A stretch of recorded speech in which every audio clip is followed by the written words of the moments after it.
everybody. Take today to complete your papers. I had a few on groups specifically, so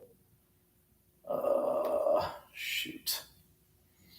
But I may have to reboot before I do anything. So let's see if you do restart and you see if like updating it all.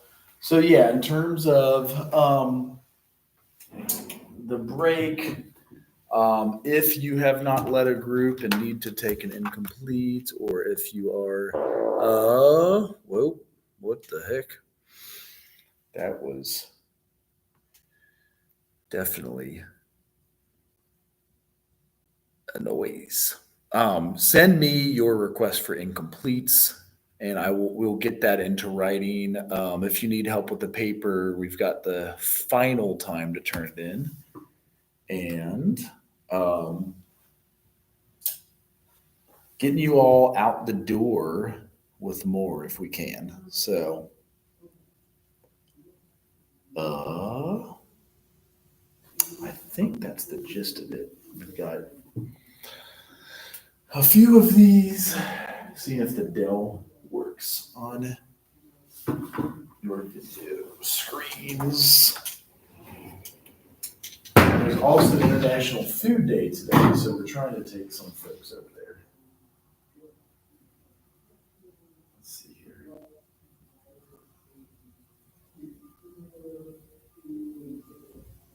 Uh, all right, here we are. This should work.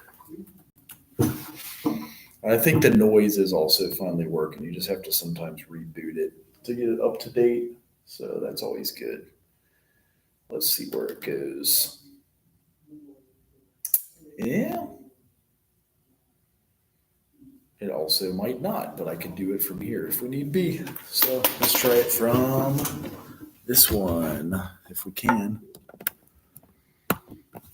It's being a pain in the butt today. Uh,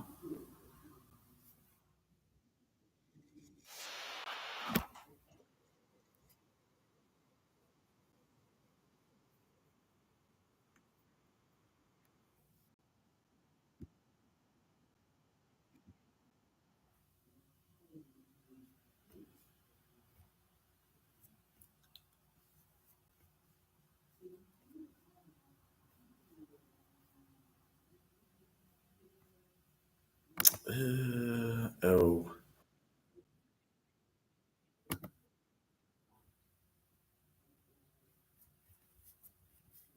that is the working stage of the group. So I wanted some closure.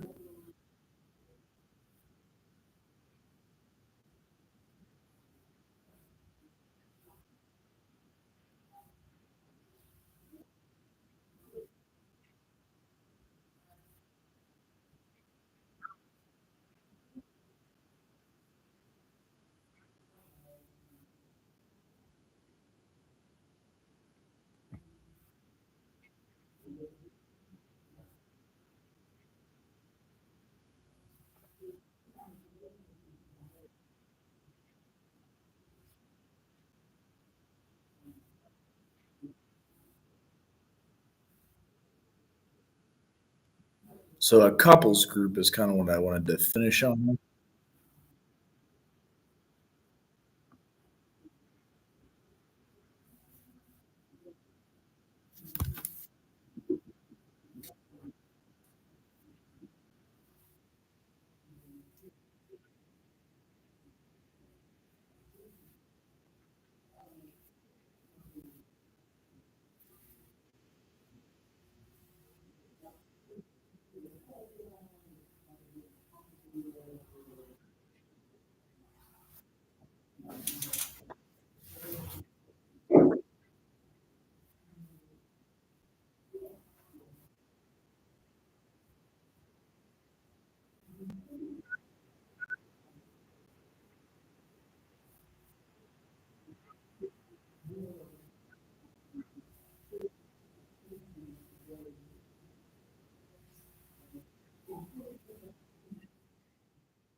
Hey YouTube, I am Dr. Daniel Kaplan, and my mission is your self-concept, your abilities, and your emotional patterns.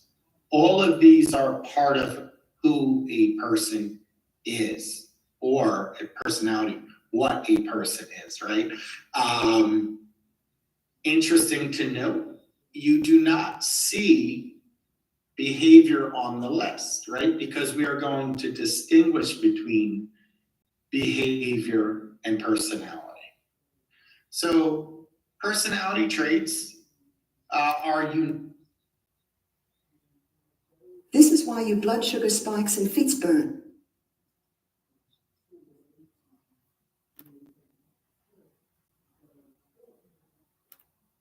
Okay, in the previous discussion, we talked about the initial stages of group. So as a logical progression, next we're going to talk about the transition stage of group. So as I mentioned, there are 4 stages we're going to focus on. So let's start there. In terms of learning objectives, we're going to describe the dynamics associated with the group process and development. We're going to identify and understand key characteristics of the group during the transition stage. We're going to explore ways of effectively dealing with defensiveness and reluctant behavior. We will critically evaluate the notion of reluctance. We'll talk about some common fears and anxiety of members during the transition stage. And, you know, I'd like to compare and contrast at the different points in group to think about it, right? We're going to gain a greater appreciation or deeper appreciation for how to explore conflict. We're going to talk about effective and ineffective confrontation styles. And I touched upon this in a previous video as well about avoiding aggressive confrontation.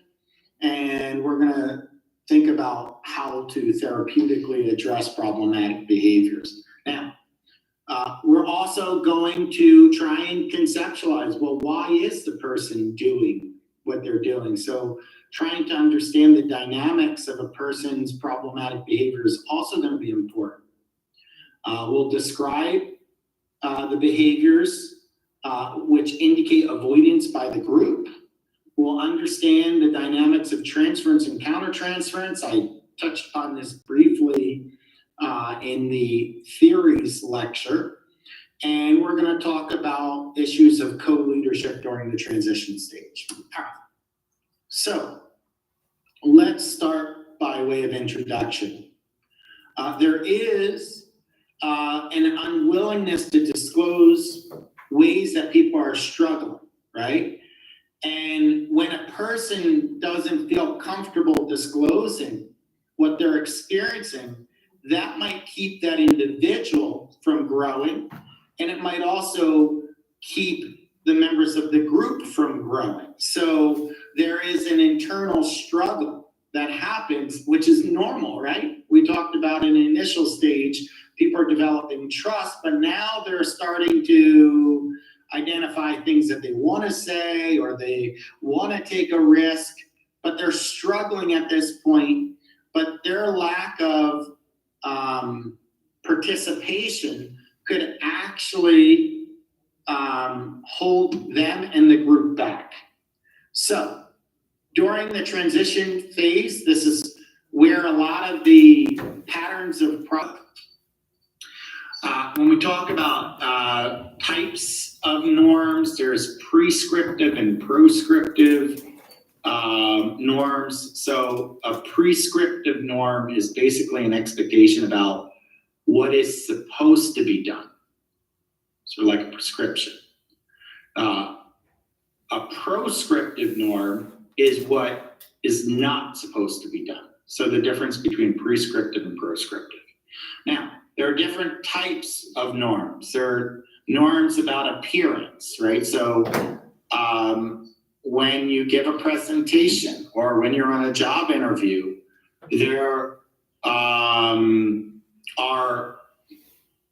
appearance norms. You have to dress in a suit or, dress the part.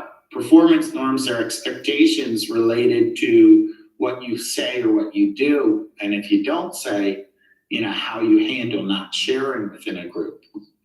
And then allocation of resources and arrangement norms. So an allocation of resource would be if a group, is working, you might clarify that, you're not always going to be able to provide everyone with the same amount of attention, depending on the conversation.